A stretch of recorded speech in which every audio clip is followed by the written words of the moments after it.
So I know a lot of us watched that poor performance by Terence Steele on Sunday Night Football. And what I mean, he had the penalties, the crowd was booing him, and he just didn't look good. Okay, and I had to go back and look. He looked mid at best at times. Now, I could be wrong with my assessment because of how I was interpreting it. So please, if you disagree, by all means, you can comment down below. But he just looks sloppy, undisciplined. And it's weird because, you kind of see this continual progression from him, right?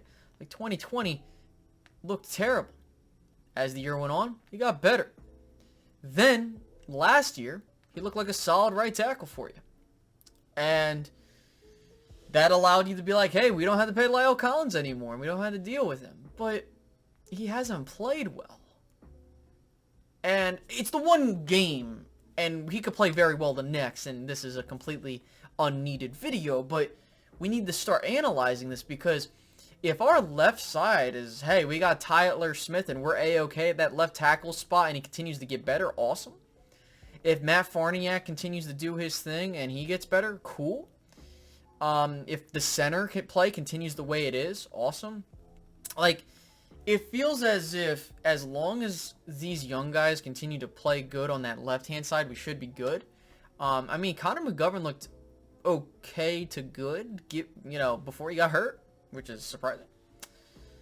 But like that right side, I was a bit surprised. Zach Martin looked a bit off, but I think he'll be fine the next game. I think the issue is it's the first game back, and then your right tackle situation. Like, I mean, this isn't really a good look if you're the front office, because you elected to be like, hey, we don't need this guy anymore, and you cut him. And you do have Josh Ball, but now you bring in a guy in Jason Peters, and the reason some people are like, well, space, like why is this a big deal? And the reason why this is a big deal is because you had your owner go out and say that, hey, Peters can play both sides of the line if we need him to, and that kind of tells me that Terence Steele's on thin ice. So if he continues to play bad, especially in the next couple games, he could be finding himself on the bench. And I hope not, I hope this is just a 1 week aberration and he's just A-okay, because I was actually semi-surprised by how well we did running the football with Zeke in that first drive, and I felt like we were really getting to a point where we were running, really, not running him down, wearing him down, excuse me.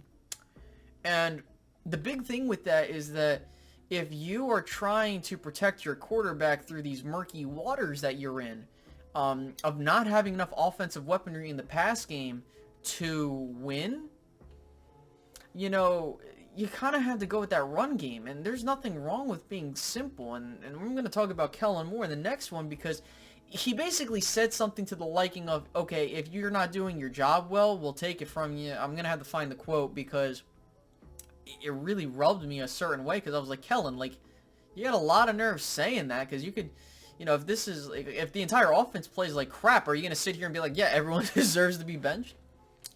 Which is fine. I mean, hey, listen, do you, my guy, but Kellen's really getting on my last goddamn nerves, and we'll talk about that in the next video. But look, I'm not trying to sit here and waste your guys' time, so I'll just wrap up saying this.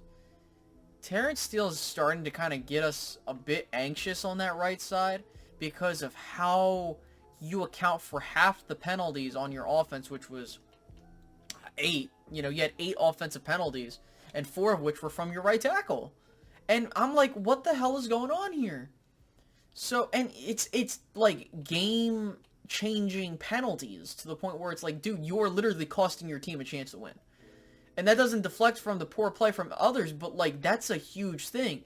If you are causing your team to take penalties and taking away good plays, that's going to kill you, especially later down the road. And if you do, like, you have a 0 F-up policy in these next 4 games, because, Dak's going to be out these next couple games, and I don't give a damn who's the quarterback. You have to do your job.